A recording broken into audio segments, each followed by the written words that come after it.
Hey everybody, today I want to just talk about my Upheaval Barbarian setup that I've been working on over the last day or so.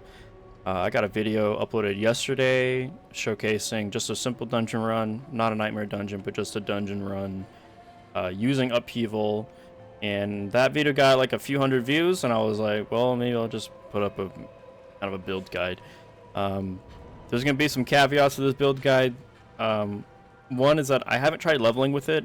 I used Rend and Bleeding to level this character up so far for the early access launch, but I switched over to Upheaval because I've been wanting to make Upheaval work as my core skill for the longest time. The build and the gameplay that was shown yesterday does rely on quite a number of legendary effects to really make Upheaval hit for as hard as it can. So I'm mainly just showing this off to kind of get out there what kind of gear you should be looking for if you want to maybe work on buffing your Upheaval and how to make it really hit super hard. There's numerous synergies with gear and a couple of skill tree choices we'll make that basically makes Upheaval a button that you hit every so often to kill large packs of monsters and elites and either just kill them outright or just deal a ton of damage to them. I wanted to kind of showcase what I've been using, and it's also the same setup I used to clear the level 70 capstone dungeon, which I also have a video on if you want to go watch that. So there's a few key pieces to make this work. So first one's going to be when I have gloves of the expectant. What this does is attacking enemies with a basic skill increases the damage of your next core skill by 5% up to 30%. So every, you hit enough with your basic skill, then you will then buff your next core skill, which is going to be Upheaval. And the theme that you'll probably notice is that we're going to be using anything but Upheaval to buff Upheaval. There's multiple legendary effects and the Furious Upheaval passive in the skill tree that will basically do the same thing. Part of that is also due to me using dual-wielding weapons for lunging strike, which I'll talk about in a little bit. Next is going to be the Edge Master's imprint or legendary effect. The skills deal up to 10% or 10 to 20% increased damage based on your available primary resource when you cast, and when you're at full resource, you get the bonus damage bonus. Because Upheaval is going to cost almost all of our Fury, it costs 80 with the Unbridled Rage passive. We're not going to be spamming Upheaval, so we're going to be at max Fury almost every single time we use Upheaval anyway. So this is basically just a free damage bonus on top of that. And then next is going to be a Limitless Rage effect. So each point of Fury you generate while at maximum Fury grants your next core skill bonus damage up to 45%. I got a max roll for this legendary effect on this amulet, which is pretty good. Again, amulets do get a 50% increase to their legendary power, so this was a pretty nice find for sure. So the name of the game is to build up resources. We want to actually get above our Fury cap in terms of how much Fury we generate because of this amulet. Due to things like Rallying Cry, and if you end up using like Call of the Ancients, for example, you can generate just an insane amount of Fury really quickly during your burst windows. So this thing gets a damage bonus. The 45% up to 45% damage happens like instantly when you're kind of in the thick of things and you're attacking pretty frequently. And the last one I kind of want to go over is Berserk Fury. I'll talk more about Berserk in a bit. This helps with our Fury generation. That you just gain 5 Fury or however much it rolls with per second while berserking. We will be berserking pretty often with this build, at least the way that I have it set up. If you don't have this ring, there's a alternate option you can use in the skill tree. There's a few extra effects, legendary powers that you can use to further enhance the build. I like this one a lot. So after spending 100 Fury, your next weapon mastery skill deals a bunch of bonus damage, and as a two-handed weapon effect, it's a huge damage bonus. I almost max rolled it at 200%, and that basically means every other Upheaval, since it costs 80 Fury, once you use it twice, it'll be over that 100 Fury requirement for this effect. It'll then buff our next Death Blow, and so you kind of will get into the cadence of knowing, there's a buff icon on your above your XP bar here when it's ready, but you'll know that the next Death Blow will just hit super hard, which is kind of the play style where you're kind of using Death Blow a lot and then using Upheaval for big mob packs, elites, and bosses. On the boots, we have weapon mastery skills have an additional charge, which includes Death Blow. The lucky hit chance to stun is not really relevant, but the weapon mastery having an extra charge is just convenient, because sometimes Death Blow won't reset its cooldown when you kill something, or when you'll hit something with Death Blow and it won't actually kill them, and they'll leave them at like 1 health if you're unlucky, and you won't reset the cooldown. So this gives you just insurance, basically. It's a quality of life feature for the build. The pants help with our survivability. So each point of Fury generated while Max Fury grants Fortify, and we're going to be generating a bunch of Fury after our maximum, so we can generate a lot of Fortify very quickly. And there's also the Berserk Ripping effect for weapons, or you can also put it on gloves as well. So when you deal damage while berserking, you also deal damage as bleed. And we'll be berserking a lot, like I said. So this is basically just extra damage. If you have none of this, though, you can... At the very least, you can pull the Expectant from your Codex of Power. There's a dungeon that gives it... I don't remember which dungeon that is offhand, but you're looking for the Expectant. The Edge Masters, the one-handed weapon effect, you can get this from a dungeon for the Codex of Power.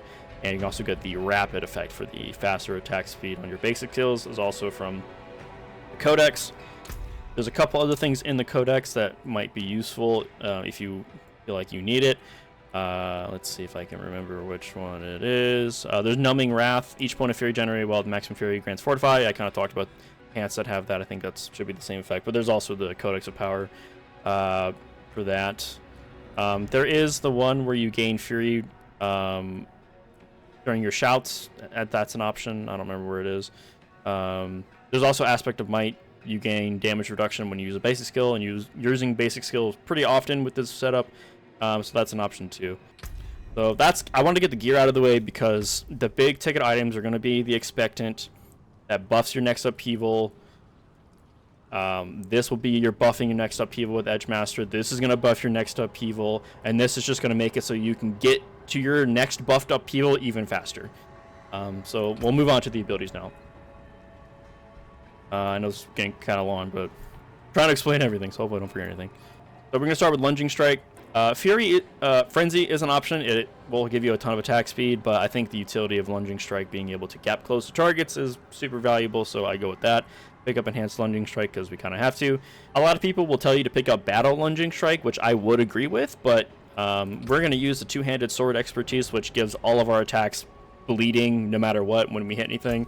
So the actual bleed effect on Battle Lunging Strike is pretty irrelevant, so I'd rather actually go with Combat Lunging Strike, which gives us a chance to activate Berserking whenever we crit with Lunging Strike, which is actually fairly consistent. And then we have Upheaval, the kind of core ability, obviously, for the build. It's the namesake of the build. We pick up Enhanced Upheaval, which is just chance to stun. It's whatever, but obviously the big ticket one's going to be Furious Upheaval. So when any 10 attacks before your next upheaval will buff it to deal even more damage, which is basically like our legendary powers, but it's just on the skill tree. This thing is great. They even nerfed it from the original beta test, so it was that good.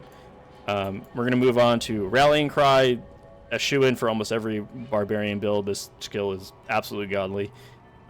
You gain Unstoppable, which is like a freebie button. Sometimes you're in a pinch and you're CC'd by 10 mobs at once and you need a get out of jail card. And this also will grant you extra Fury and gives you more resource generation, which helps atone with getting resources, which we're going to need a lot of.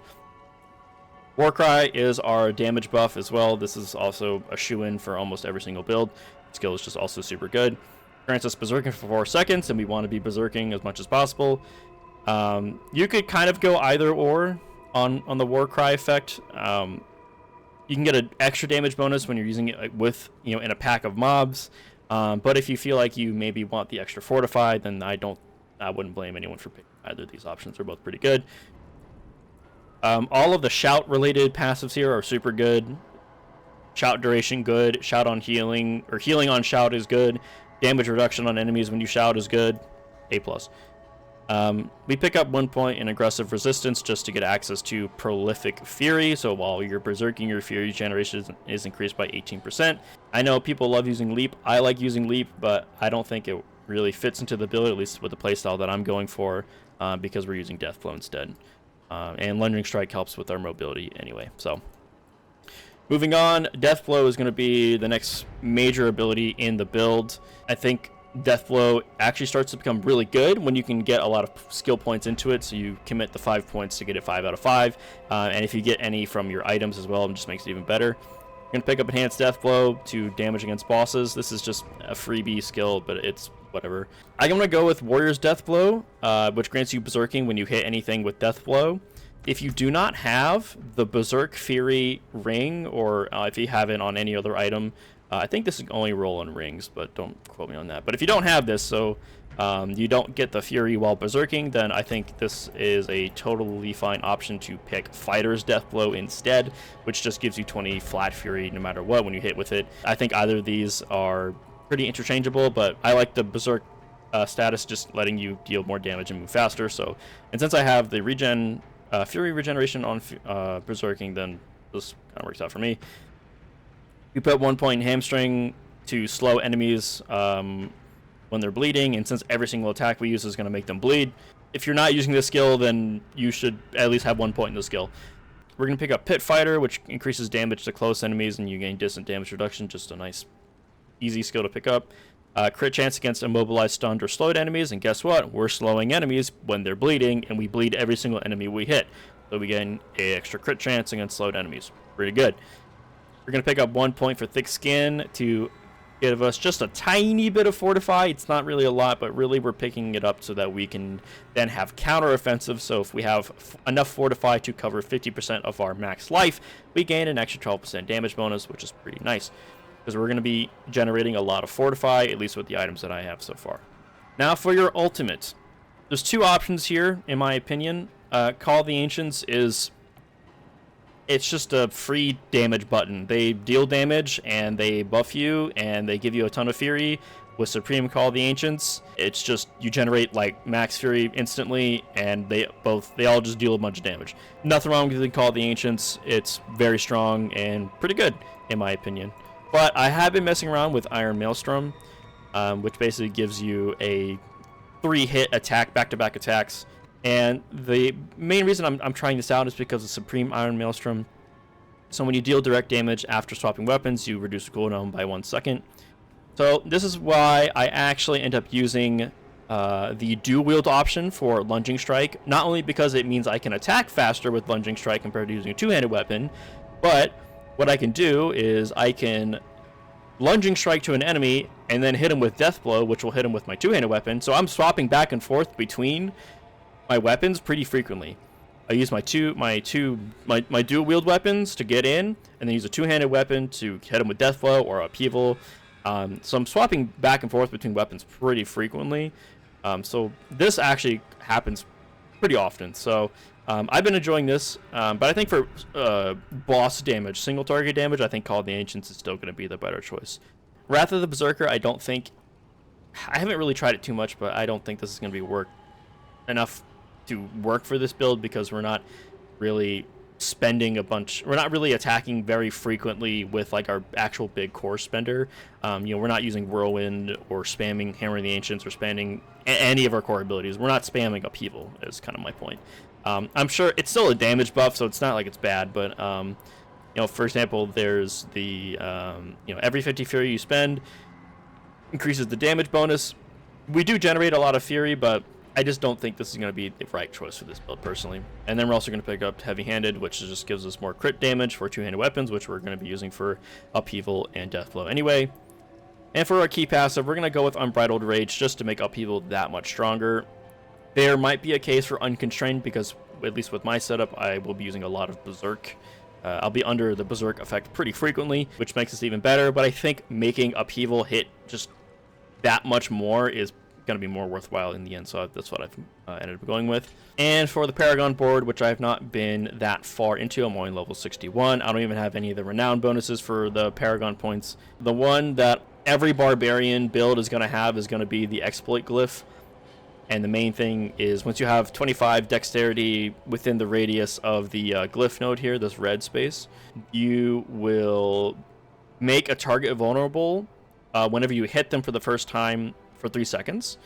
There's a 20-second cooldown per enemy, but like I was talking about earlier, I can Lunging Strike to them, which will make them bleed, it'll slow them, it'll make them vulnerable with the exploit glyph, and then I can hit them with death blow.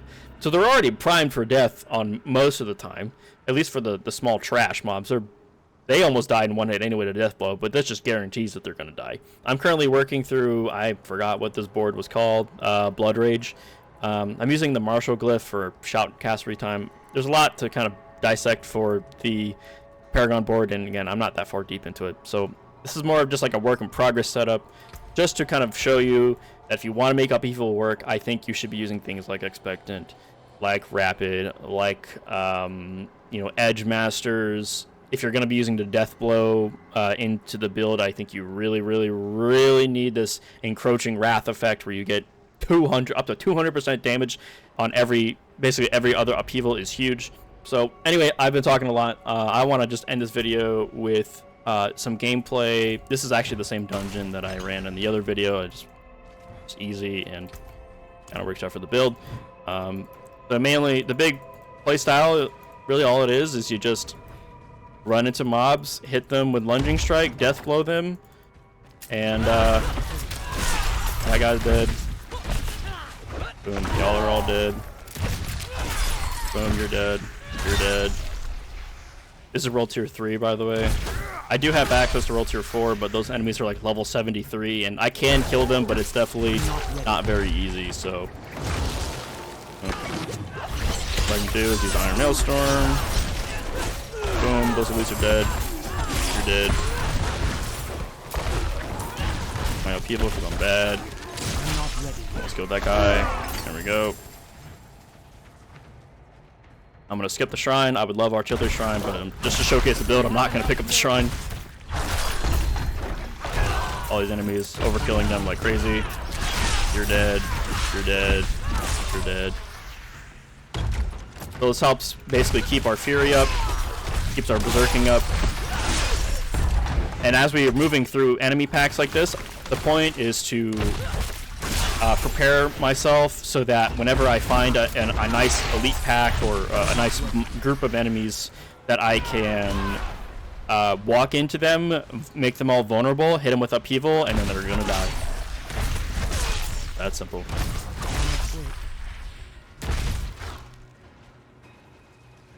You can find some enemies in here. We got some enemies in here.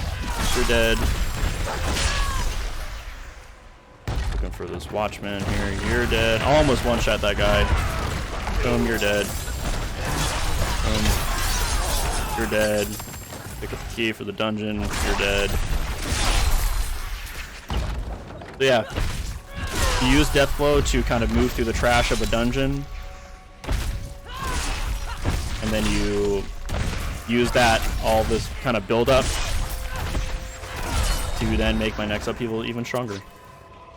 Got these bonuses down here. If you can time it with the Overpower, it's not very common, but you can time it with an Overpower and just absolutely dumpster basically anything that comes in your path.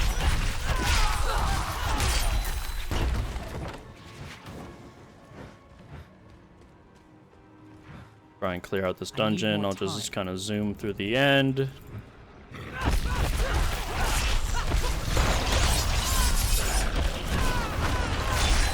I didn't even need to use upheaval.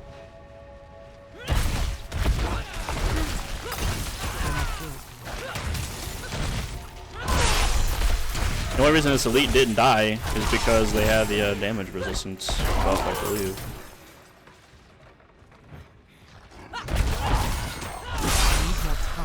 I currently don't have any elixirs active either. I have none of these active. If you wanted to use an elixir, there's one for crit chance, there's one for attack speed. A lot of elixirs will be good for this build.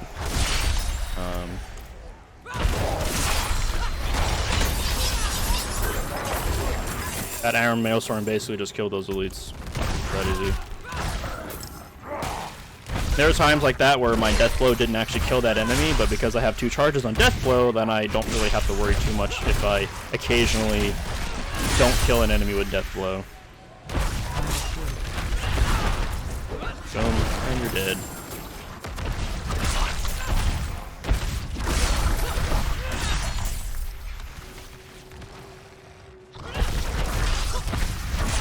stall just a little bit. Just for my shouts to come back.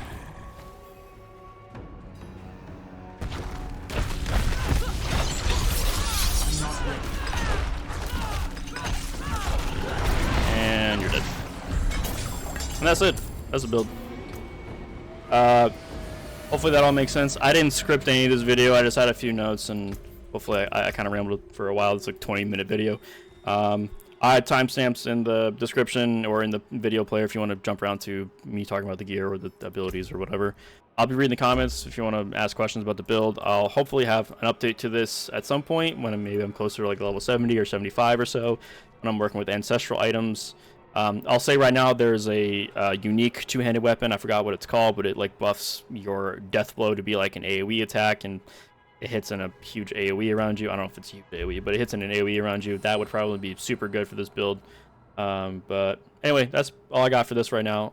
Thank you all for watching, and yeah, hope you've been enjoying Diablo 4. I've been enjoying it a ton myself, so thank you for watching.